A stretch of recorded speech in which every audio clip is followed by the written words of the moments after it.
Ronald Dalton's wife died accidentally. A pathologist disagreed, and Dalton was convicted of murder. He served 8.5 years waiting for his appeal, then another trial that set him free.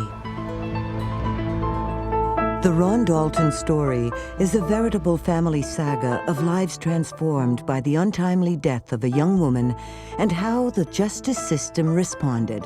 And yet, it all began, innocently enough, on a farm in Prince Edward Island, where although far from the lure of the city, it did not take long before Ron began to dream about a life beyond the potato fields around him. Growing up on the farm, you see the 100 acres that you're living on, but you don't see much of the world beyond. But as you get a little older and you learn more about the world, you want to be part of a bigger world. Ronnie's my oldest boy. He was always very smart, and he knew what he wanted. Certainly Ron was very determined to succeed, to achieve in his life.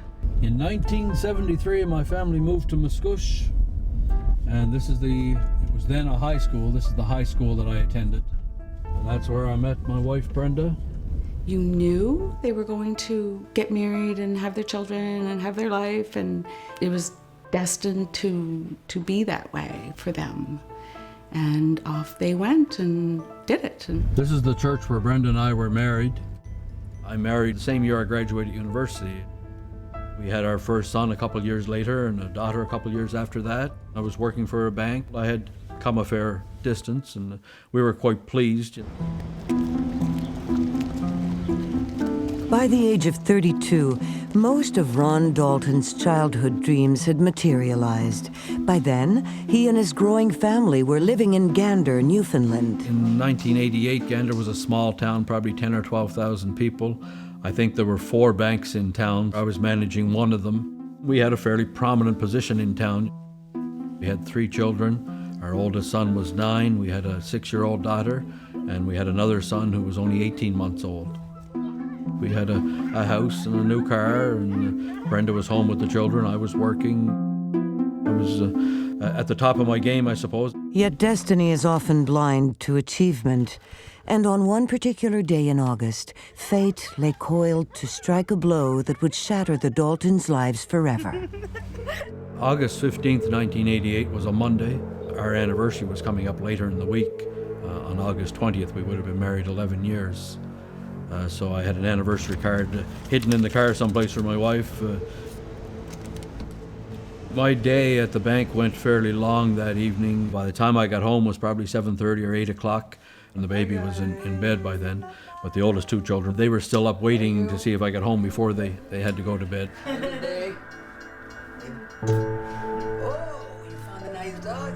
While the couple enjoyed the company of their 2 older children that night, they had no idea that this was to be the last time they would do so together, nor that this would turn out to be the last day the children would see their mother alive.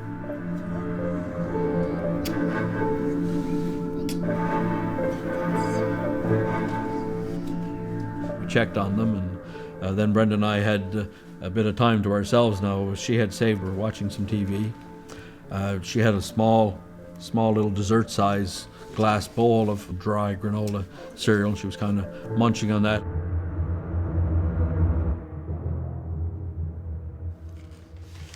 But all of a sudden she gave a little cough, and I thought maybe she had something stuck in her throat. I reached over and gave her a little pat on the back and just kind of waved my hand away, so I wasn't particularly concerned. But I left the room we were in and got her a little glass of water.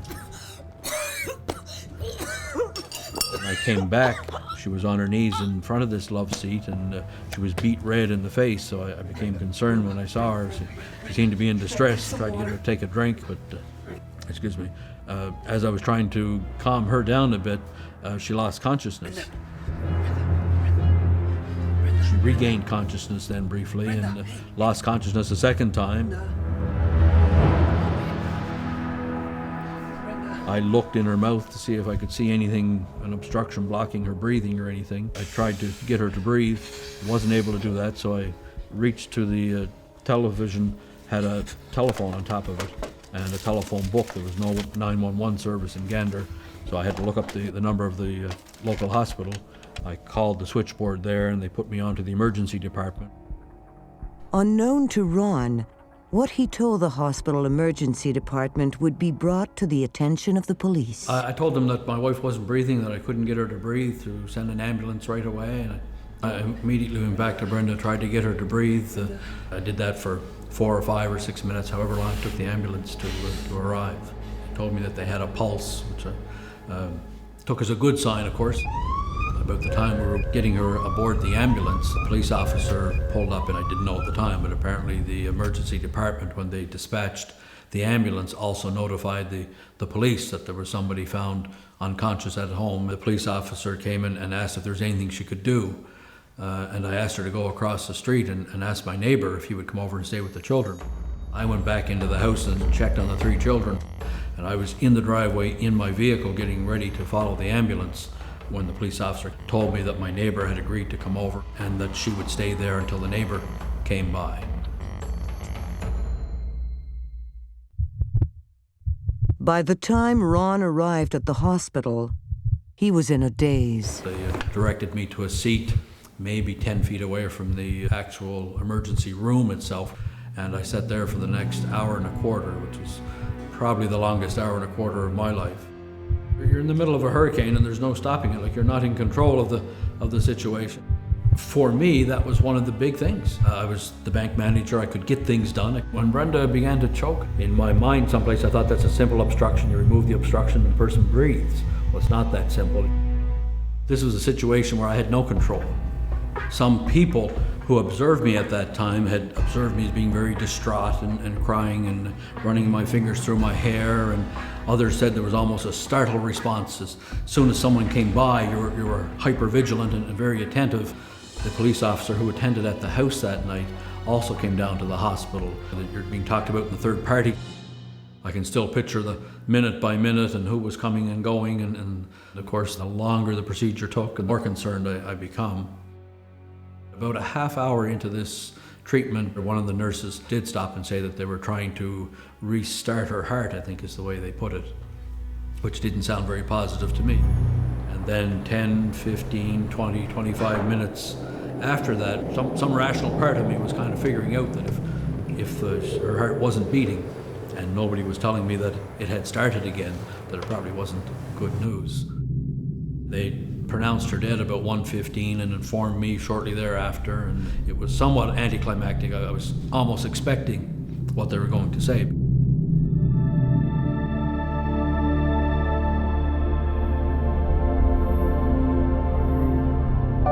Our own family physician happened to be there that night and offered to take me in to see her. And he warned me, of course, that she would be, I think the way he put it was a bit of a mess from having been worked on. You know, there would be gauze and tapings, and they just had a sheet over her, and some of her clothing had been cut away, and she had been intubated, so there'd be a tube down into her throat that had been left in place. You know, they would just leave all that stuff there pending an autopsy and stuff. He said it's automatic in cases like this where a young woman dies outside the hospital setting, unless they've been, under a doctor's care for cancer or some other terminal illness, that an autopsy would automatically be performed.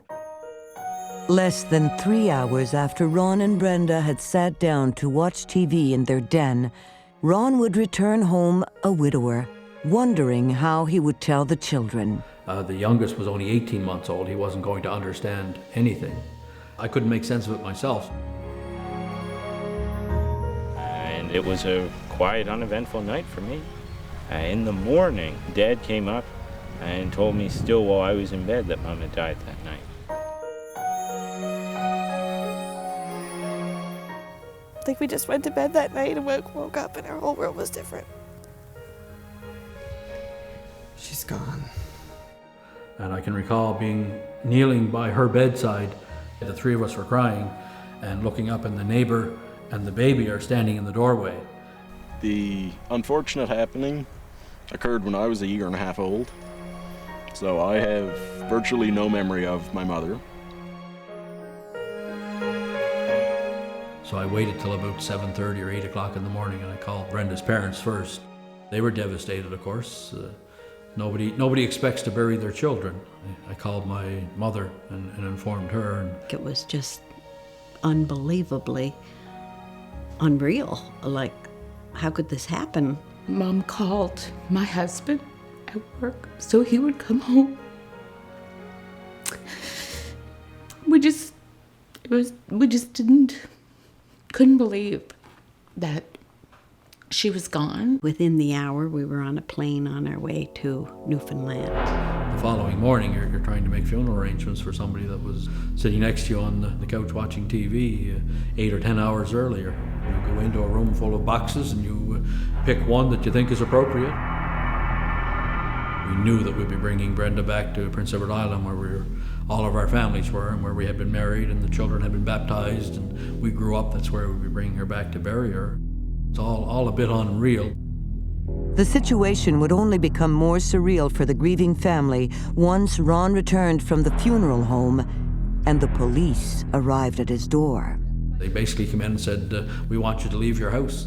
This was the scene where a young woman, otherwise healthy, with no known medical conditions, had expired, I think is the way they put it, and they wanted to secure the scene while they were awaiting the results of the autopsy. And I didn't see what it accomplished to come in 12, 14, 15 hours later.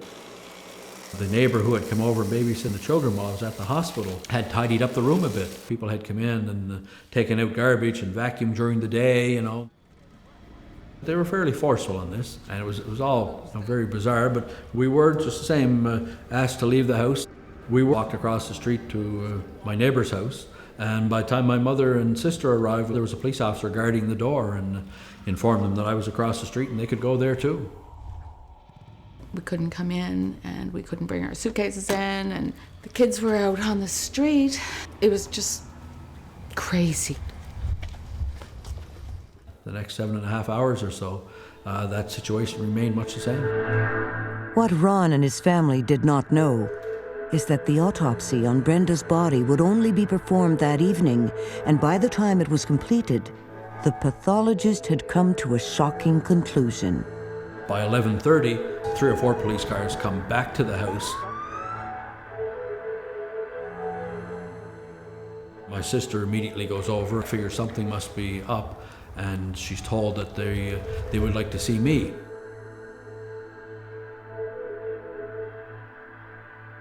So she comes back across the street. So we're thinking, good, we finally got the results now.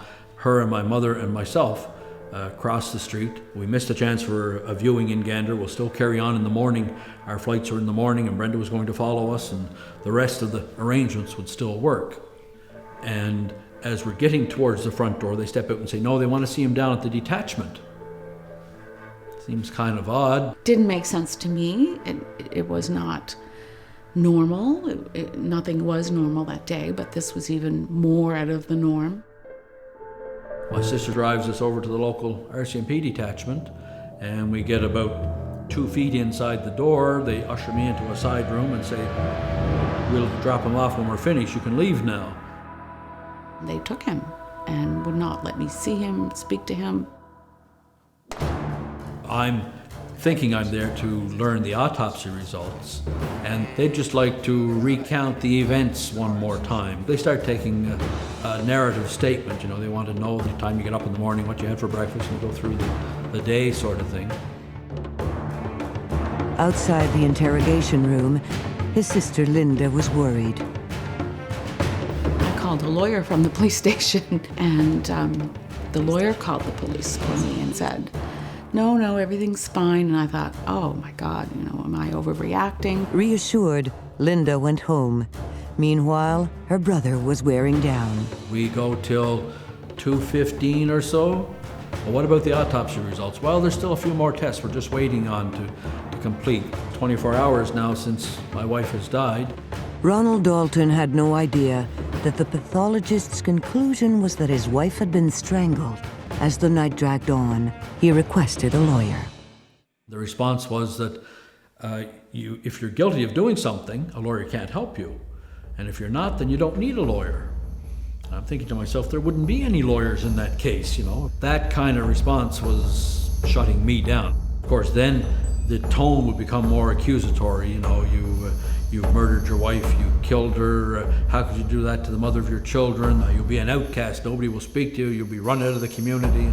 They kept me there trying to speak to me from 2:15 till 5:30, 6 o'clock in the morning when they made the decision to arrest me. And then I was permitted for the first time to make a phone call. And At 5:30 in the morning, I knew that I was right. There was something wrong, really, really wrong. And Ron called and asked me to see a lawyer. I went down to the police station and banged on the door. One fellow did come out, and he just said they were arresting him for murder. He's under arrest.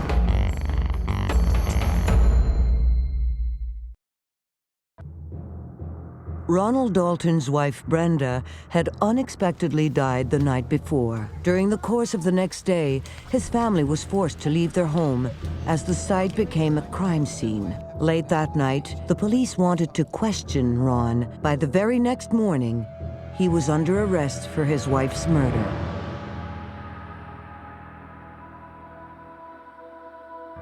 They took all of my clothes and searched my body and see if there's any defensive wounds or claw marks or wherever they were looking for. They did all those nice indignity things. Gave you a paper jumpsuit and a pair of somebody else's woolen socks that came up to your knees, no shoes or anything, put you in a squad car and take you from the detachment to the subdivision, where another group is going to interrogate you throughout the day. In the meantime, Linda had to take charge of her brother's children. At one point, a police officer escorted us to our house where we could get our personal belongings, and that was the last time we were in our house. I put them on the plane with Mom and sent them home so that they just wouldn't be there. I stayed and chased Ron around all day, basically. But every place I went, they had a little chat with me, like, ask him this and tell him to take a lie detector test. I was naive, but I didn't believe what they were telling me. The next day, he was in court being arraigned with his jumpsuit on and wool socks, and it was, I could still see him coming out there, and it was terrible. It was certainly devastating for me to be accused of murder, be accused of harming my wife. They actually read out a more formal information sheet they have that you did willfully breach Section 215 or whatever it is of the Canadian Criminal Code, to wit, committing murder on the person of Mary Brenda Dalton, or however the wording is. There is a formal wording. And they just whipped him off, and that was it. And I had to come home to the funeral. My wife is home having a wake and a funeral and being buried. I never got to attend that. In the midst of their grief, the family also had to come to terms with Ron having been charged with murdering his wife. It was hard to get into my head because I thought, who are they talking about? That's not Ronnie they're talking about. Brenda and Ronnie always got along, and there was never any question of them having any kind of violence in their family, and we never had it in our family. It was fairly inconceivable to think that Dad would have actually killed Mom. It didn't make any sense to me. At some level, it was overwhelming, and emotional detachment is something that I've turned to at times. It's just been better to take a step back from your emotions and handle things on an intellectual level, and that's probably the first example I'd have seen that in my life. Despite the fact the Crown argued Mr. Dalton was a flight risk, after all, as a banker he might have stashed away a load of cash, Ron Dalton won bail and came home to Prince Edward Island pending trial.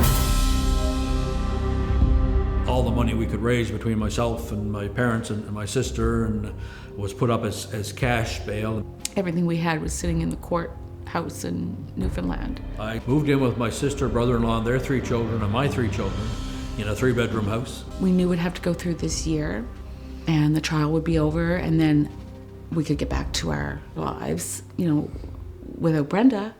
But we knew that they would do the right thing. I mean, justice would prevail. What I did do in terms of trial preparation is when our children were put to bed, 8 or 9 o'clock, I would go down to my sister's basement and I would spend 2 or 3 hours writing. I wrote 162 pages or 164 pages or something. I think it finally Turned out to be over a 2-week period. I sent it to my lawyer. I said, here's the background, here's what I can remember about the night that Brenda died, whatever information I thought might be helpful. In his document, Ron revealed that he had not been fully accurate in his police statement because he had something to hide. Earlier that same year, I had briefly carried on an affair with an ex-employee of the bank. We both yielded to a temptation, and we saw each other half a dozen times over that next couple of weeks, between mid-June and the end of June. But that would be 2 months before my wife died. Ron wrote that he never had any intention of leaving his wife, but by then, back in Gander, the police had also learned of the affair. This new information convinced them more than ever that he was guilty, and the investigation intensified to include phone tapping and other methods.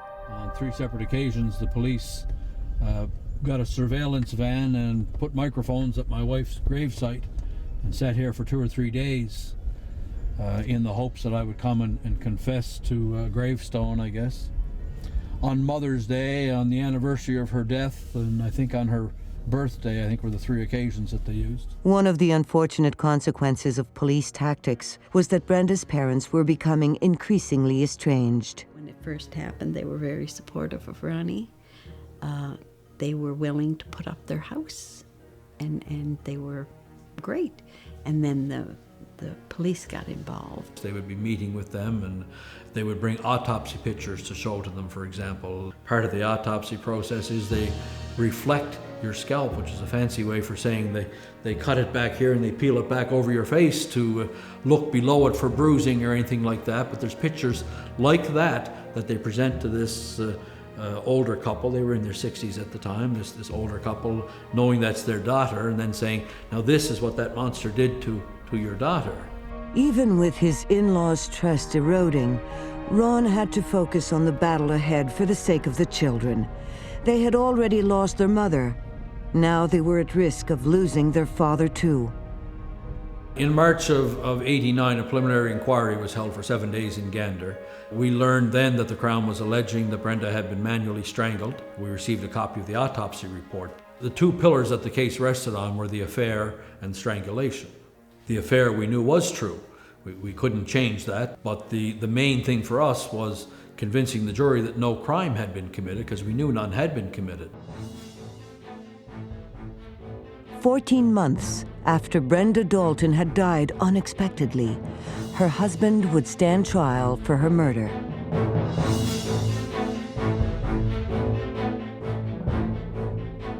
Mine was the first murder trial ever in Gander. So it's very sensational, you know, the local bank manager kills his wife. I was on bail, so I was free to come and go. I would get in the prisoner's box, and just before the jury was called in, they would bring in RCMP officers. It's the prisoner in the prisoner's box being guarded by the armed guards that leaves a perception with 12 people off of the street who've been asked to judge a case.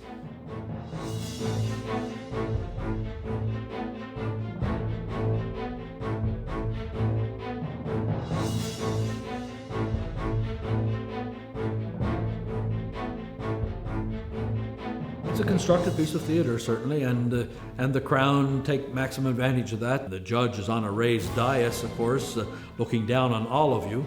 My lawyer is sitting in front of me with his back to me, so there's no contact. You're in that position of being forcibly silent. If you speak, they'll have you removed altogether. All of these people come forward and reiterate some of what I had lived through and my life being dissected through their eyes. And of course, I'm there listening to this as a third party almost. Ron Dalton would also testify about what happened the night that Brenda died.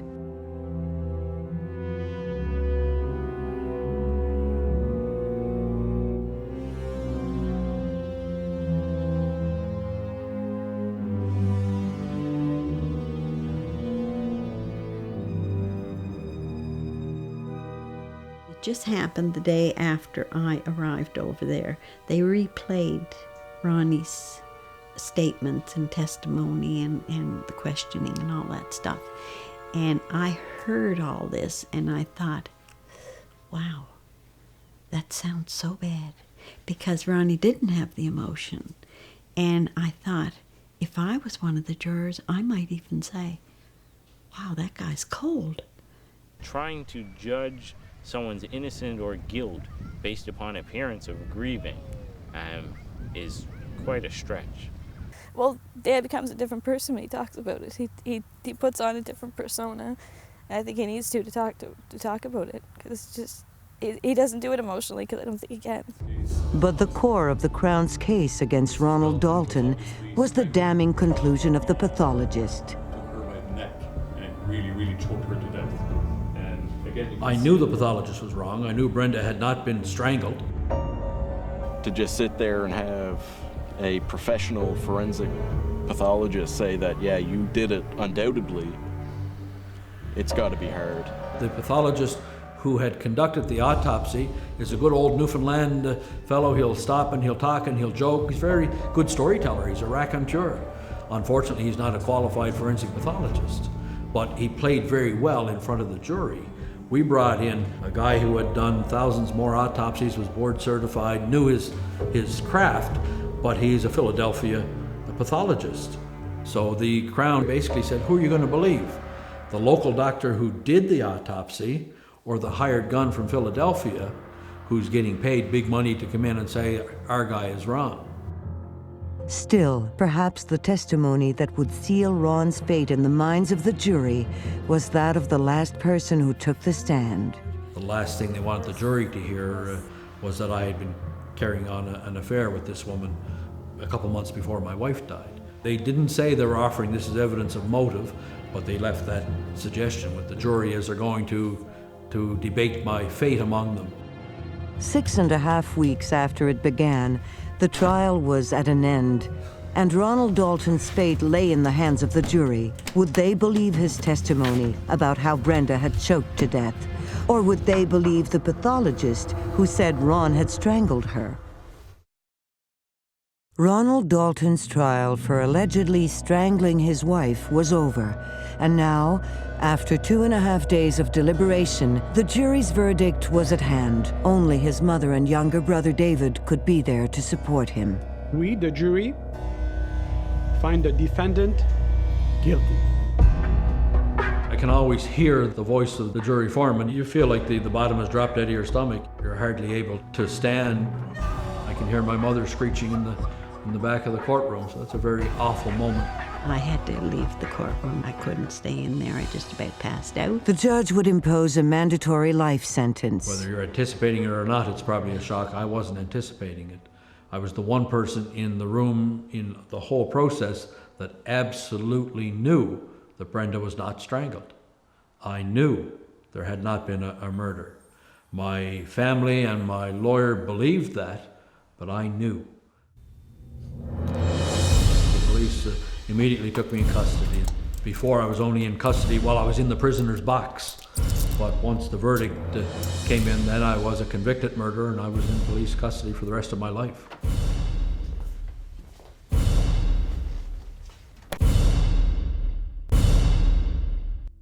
And we were allowed to have, I think, 5 minutes together. So we hugged and cried. And the last thing Ronnie said was, make sure the kids are okay. And I said, I'll be there for the kids. And then they took him away.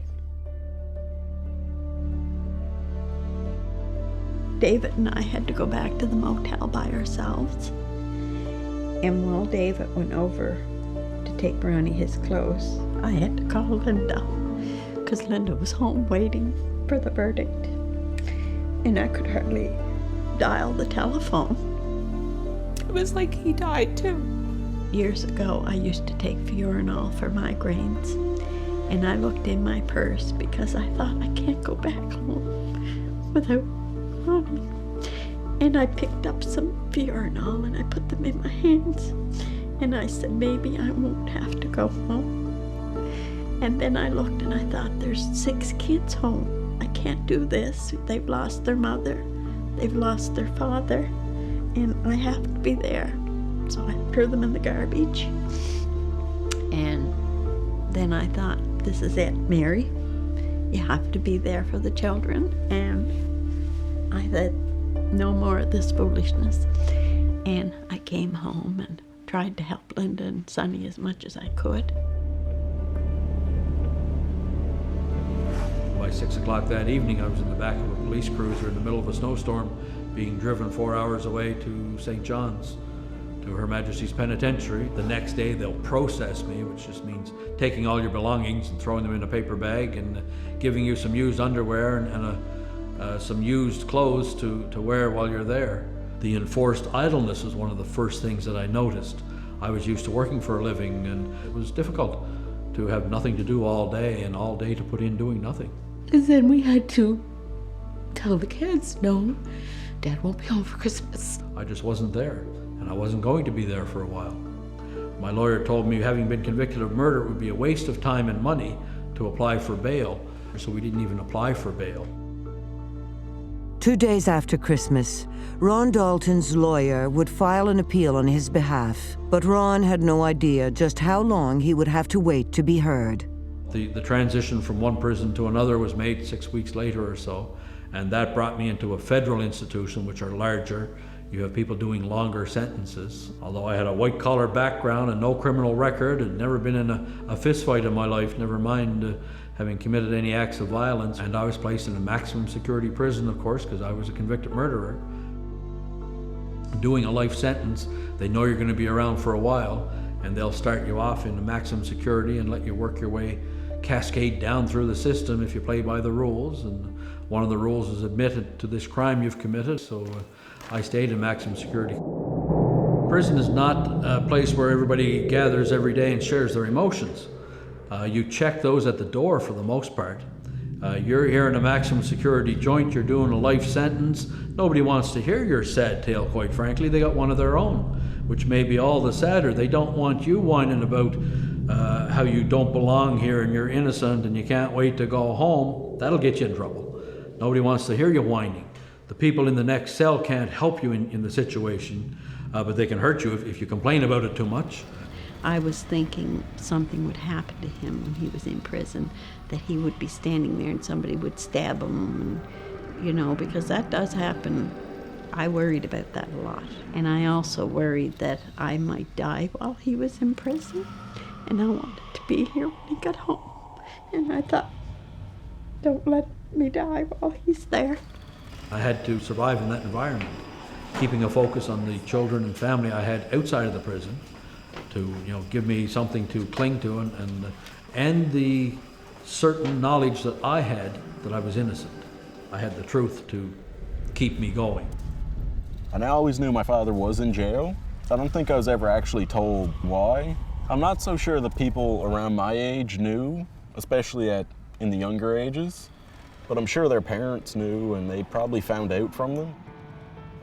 I always approached it as something that if somebody asked, I would tell them as much as I could. More often I found that the kids were afraid to ask the questions that they wanted to know. And it was better just volunteering the whole story, and then everybody was done, the curiosity is satisfied, and you move on. One psychologist told us that what we were feeling, kids had that multiplied 1,000 times. She was 4 graves in from the school playground. I knew growing up that she was dead. I didn't exactly know how she died, but I knew she was dead. There was lots of times as a child where you just look at it and say, well, bad people go to jail, so Dad must have been bad and Dad must have done this. Adam asked me what I thought. He said, Grammy, do you think Dad would do that? And I said, Adam, I'm not going to tell you what to think. I said, personally, I know in my heart that my son could not do that. We went to prison about once a month, and I had several overnight visits. We would go in there on a Friday night, and they would lock us in this trailer, and we could spend a couple of days with Ronnie. We missed him being away, so being over to see him, that was a treat, and it was like a vacation. It was odd in that way that for the kids it was a bit of a trip until we got there, until we had to leave. They would come and take him away, and we would see the guards walk him down the road and have to say goodbye and leave him there. And it was a very solemn and silent drive home.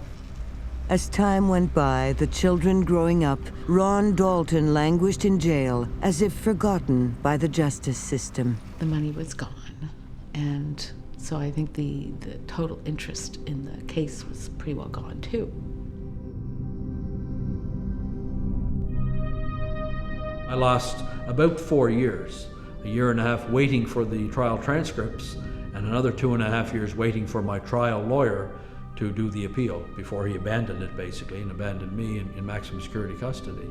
There was times where we thought maybe, year 5 or year 6, maybe the appeal already happened and he didn't want to tell us that, it failed.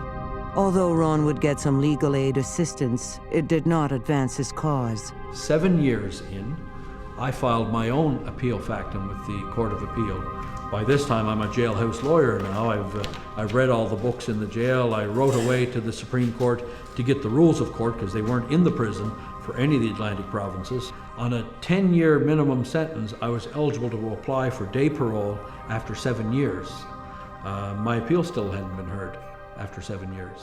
So I filed my own factum with the court, and that's when all hell kind of broke loose. The court said, no, you're not qualified to do this. You should have a lawyer do this. 6 months later, someone in the law firm that had been representing him, which was now breaking up, recommended another lawyer.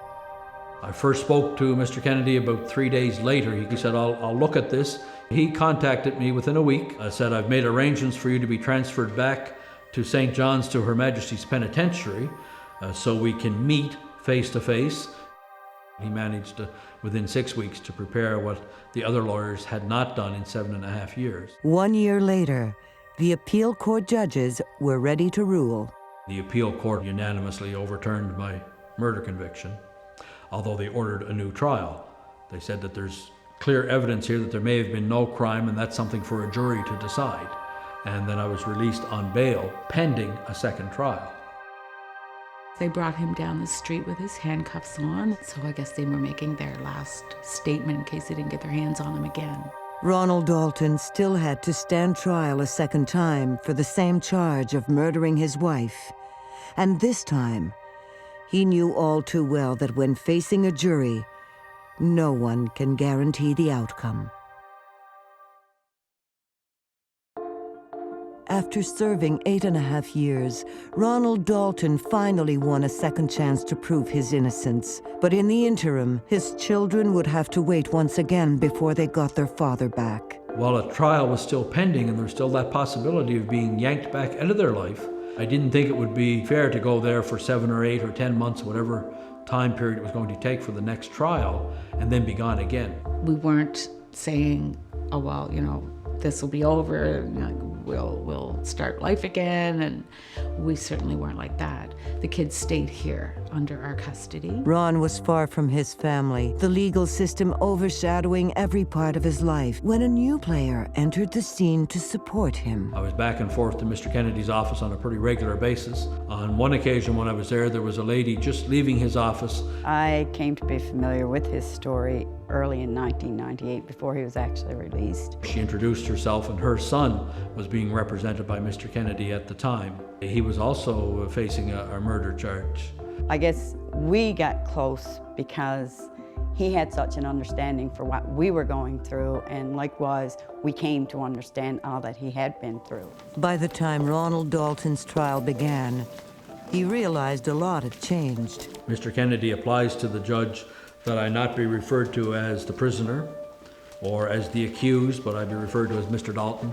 I not be seated in a prisoner's box, but I be seated next to him at counsel table. There are no armed guards in the courtroom.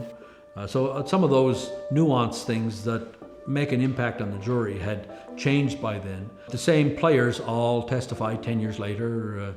Beverly testified, but her evidence didn't seem to carry as much weight this time. We focused certainly on the fact that there was no crime. And if there's no crime, yes, this man had committed adultery, but we don't hand out life sentences in this country anymore for adultery. He's not on trial for adultery. A psychologist testified about Ron Dalton's state of mind when his wife was choking and why he misled the police in his statement during interrogation. But the heart of the defense strategy was to discredit the conclusion of the pathologist. We got 9 guys saying the original pathologist is wrong. That's our defense. It hasn't changed from the first trial, but the magnitude of our evidence has. All of these experts came in and testified my wife died accidentally by choking on food. When somebody chokes, it's a complex mechanism, and you don't need something to block an airway. A feather or a piece of dust, if you get the right reaction, will cause your airway to close up on itself. And so we got an emergency room doctor testifying about some of the mistakes made in the emergency room that night. The trial would last 9 months this time, and then once again, it was time for Ronald Dalton to face the verdict of a jury of his peers. It was the 3rd day out, and Mr. Kennedy was, after the 2nd day, saying, you better prepare your family just in case. It's a jury, and there are no guarantees. But even until the very last minute, I wouldn't even breathe thinking, please, please say innocent, because they could have said guilty again, and I don't know. It was just a tense time. And on the 20th of June, on a Saturday, the 3rd day of deliberations, the jury came back and found me not guilty. So I felt elated, certainly. The family was ecstatic. The only family member who's not present is my daughter. She's graduating from high school that Monday. For me, that was always the snapshot of the 12 missing years. She had just graduated kindergarten when her mother died, and I just barely made her high school graduation. It was the one time that I looked out and he was there. It was great to have him there. I still had 30 days to wait to see if the Crown was going to appeal the acquittal. On the 29th day, the Crown announced that they would not, and for the first time in 12 years, I was free. Then I had to start to pick up the pieces of the rest of my life. 3 years after Ronald Dalton was acquitted, a public inquiry began in Newfoundland, examining how the justice system had failed 3 men whose murder convictions were overturned. By the time it was over 3 years later, the government apologized to Ronald Dalton for the court's inaction as he waited all those years for his appeal. The apology from the government was important for Dad. It was something that shows recognition by the government that there was systematic problems wrong, which they had to address. When you think of an apology for something like this, the way that I think of it anyway is you go and you cut somebody's arm off, and then you say, oh, I'm sorry for cutting your arm off. You know, it's nice to hear, it's nice to show people that you said, oh, I'm sorry, but at the end of the day, you still don't have an arm. He was a bank manager, living good life, wife, 3 kids, house, and in the blink of an eye, it was gone. And it's never going to be gotten back. It's gone. Ronald Dalton would subsequently sue for compensation for his ordeal and win. Finally, he and his family were ready to start a new life. We have to look ahead. We managed to get through. We were positive because we knew that he was innocent. I loved my wife then. I love her memory now. I love her children and our grandchildren. I wish she was here to share some of this. There's a million things that I missed along the way, but I'll get some of those, and she's missed them all. One of the most painful after effects from all of this ordeal has been the breach between my wife's family and my own family. I don't think those rifts will ever be fully mended. It'll never happen. But now that I'm older, I can see from both sides why it's okay now. It's okay that they can't. I have learned that in my case, my demeanor was one of the things that the police seized upon. You know, they didn't think I was emotional enough. They didn't think I reacted appropriately at different times. And in reliving this experience so often in the last 20 years, because for most of that 20 years I've been involved in either criminal or civil proceedings where I've had to dissect this stuff minutely and go through all of the details over and over again, it becomes a little flat and unresponsive in the telling. And I think the danger is there for somebody watching this or hearing me speak about that to say that's a pretty cold guy, you know. He's talking about his wife's death pretty unemotionally. He had an affair, he went to prison, somebody else looked after the kids, but it all sounds pretty clinical, but nobody knows, of course, how you felt living through that. They don't feel the pain that you feel, or the pain that you feel watching your family suffer, all of the things that they had to endure because of that. Some people will still think that I got away with murder. I don't like that, but I know that's a fact. It's human nature that if I've been arrested and charged and once convicted, there will be people out there who simply will say he got away with murder. But I can't live my life worrying about what other people think. I have always known that I never harmed my wife.